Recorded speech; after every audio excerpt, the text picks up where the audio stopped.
नमस्कार, मैं हूं चंद्रमणि शुक्ला और आप देख रहे हैं हमारा खास कार्यक्रम बातें सड़क छाप, जिनके मायने गंभीर।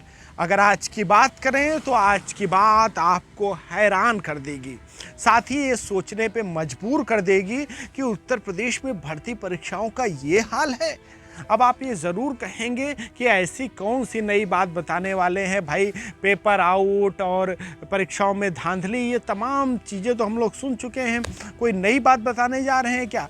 तो नई बात तो नहीं है, लेकिन बेहद गंभीर है, जिस पर कोई गौर नहीं करता, और वो बात है प्रश्नावली को लेकर। अब निश्चित तौर से आप कहेंगे कि आप प्रश्नावली पर क्यों उंगली उठा रहे हैं, तो ये उंगली मैं नहीं उठा रहा हूँ, ये वो उंगली उठा रहे हैं जिन्होंने परीक्षाएं दी हैं। निश्चित तौर से जो परीक्षाएं होती हैं उसके बाद में एक उत्तर कुंजी जारी होती है, और उत्तर कुंजी जारी होने के बाद में आपत्तियां मांगी जाती हैं कि प्रश्न पत्र कहाँ गलत है और क्या कुछ अभ्यर्थियों के आपत्ति है, उसका निर्धारण करके उसको सही करके फिर से उत्तर कुंजी जारी की जाती है। लेकिन उत्तर प्रदेश में बीते दिनों कहें या बीते साल कहें कि 2022 में एक लेखपाल की भर्ती परीक्षा हुई थी, जिसको लेकर अभी बीते दिनों उत्तर कुंजी को लेकर आपत्तियां मांगी गई। तो आपत्तियों के बारे में बताऊं कि करीब 69,000 आपत्तियां आ गई, और लगभग प्रत्येक प्रश्न पर आपत्ति आई है कि इसमें कुछ ना कुछ गलत है। अब आप ये सोचिए और साथ ही में विचार करिए कि आखिर पेपर सेट करने वाले कहाँ चूक करते हैं। और साथ ही में ऐसा भी हुआ है कि जो उत्तर कुंजी संशोधित होकर जारी की गई है उसमें 3 प्रश्नों को गलत माना गया है। अब 100 प्रश्नों की प्रश्नावली में 3 प्रश्न गलत हैं, यानी कि मुकाबला 97 का है। और जिन बच्चों को 3 प्रश्न आते थे, जिन अभ्यर्थियों को 3 प्रश्न आते थे, उनके तो सही हुए, और जिनको नहीं आते थे उनके भी सही हो गए। अब जिनको नहीं आता था उनको भैया फ़ायदा मिल गया, और हम कह सकते हैं कि इस आधार पे एक अयोग्य चयन हो गया, क्योंकि 3 नंबर के अंदर ही पूरी फाइट हो जाती है। 8,000 की भर्ती है तो 3-4 नंबर के अंदर पूरी फाइट ख़त्म, कि उसी के अंदर निर्धारित हो जाता है कि किसको नौकरी मिलनी है और किसको नहीं मिलनी।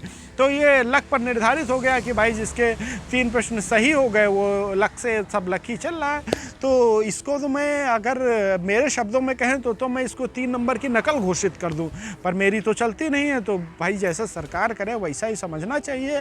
तो अब हम मूल पे आते हैं कि आखिर हम लोग बात क्या कर रहे थे। तो बात यही है कि जब इतनी बड़ी संख्या में आपत्तियां आती हैं तो आखिर जो पेपर सेट करते हैं उन पर कोई कार्रवाई क्यों नहीं होती।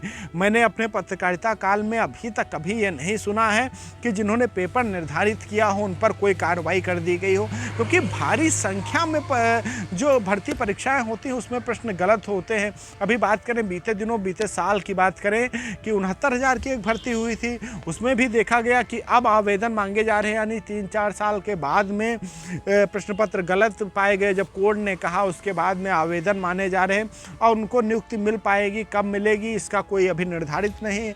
तो इस तरह की भर्ती परीक्षाओं में जो समस्याएं आती हैं उनका जिम्मेदार कौन है, और अगर जिम्मेदार है कोई तो उस पर कार्रवाई क्यों नहीं होती। क्योंकि भाई 1-2 प्रश्न तो गलत समझ में आते हैं कि मानवीय त्रुटि एक आधा कभी गलत हो जाए, लेकिन जितनी भी प्रदेश में परीक्षाएं होती हैं उसमें देखा जाता है कि प्रश्नों पर 3-4 प्रश्न तो नॉर्मल तौर से गलत होते हैं, और कभी कभी तो ये संख्या 5-6 के आसपास पहुंच जाती है। उसके बावजूद भी मैंने कभी नहीं सुना कि पेपर निर्धारित करने वालों पर कोई कार्रवाई होती हो। तो ये एक गंभीर विषय है, और इस पर सरकारों को ध्यान देना चाहिए कि आखिर ये पेपर निर्धारित करने का मानक क्या है, और अगर मानक कोई है तो ये गलत क्यों होते हैं, ये गलत सवाल क्यों दिए जाते हैं, जिनको अगर अभ्यर्थी सही और गलत का निर्धारण करते हैं तो जो योग्य लोग हैं, जो विद्वान लोग पेपर सेट करते हैं, उनमें ऐसी कौन सी कमी रह जाती है, और इन विवादित प्रश्नों को प्रश्न पत्र में जगह क्यों दी जाती है, ये भी एक बड़ा सवाल। भाई सीधा सीधा क्वेश्चन पूछ लीजिए जिसमें विवाद ना हो। आखिर विवादित प्रश्न प्रश्न पूछने की ज़रूरत क्या है। तो ये तमाम तरह के सवाल उठते हैं और ये बेहद गंभीर सवाल हैं जिन पर ज़रूर ध्यान दिया जाना चाहिए, क्योंकि प्रदेश का युवा इन सवालों से काफ़ी परेशान है और अक्सर देखा जाता है कि वो परीक्षा के बाद में अपनी तैयारी या जो उसकी गतिविधियाँ रहती हैं उनको दोष ना देते हुए दोषारोपण इस पर करता है कि शायद अगर वो 3 नंबर एक्स्ट्रा ना मिले होते तो मेरा हो जाता। और ये बात भी सही है कि बहुत से अभ्यर्थियों को के साथ ऐसा होता है कि उनके प्रश्न सही होते हैं और जो एक्स्ट्रा नंबर मिलते हैं वो उनको नहीं मिल पाते, तो उससे उनका नुकसान हो जाता है। और जिनके तीनों प्रश्न गलत हैं, अगर उन्हें एक्स्ट्रा नंबर मिल गए तो निश्चित तौर से उनका सिलेक्शन हो जाएगा। तो इस तरह की समस्याएं देखने को मिलती हैं। तो एक बार फिर से मैं कहूँगा कि ये बहुत ही विचार करने योग्य विषय है और इसको गंभीरता से लेना चाहिए। साथ ही अगर आपको हमारे वीडियो पसंद आ रहे हैं तो हमारे चैनल को लाइक करें, सब्सक्राइब करें और वीडियो को भी शेयर करें।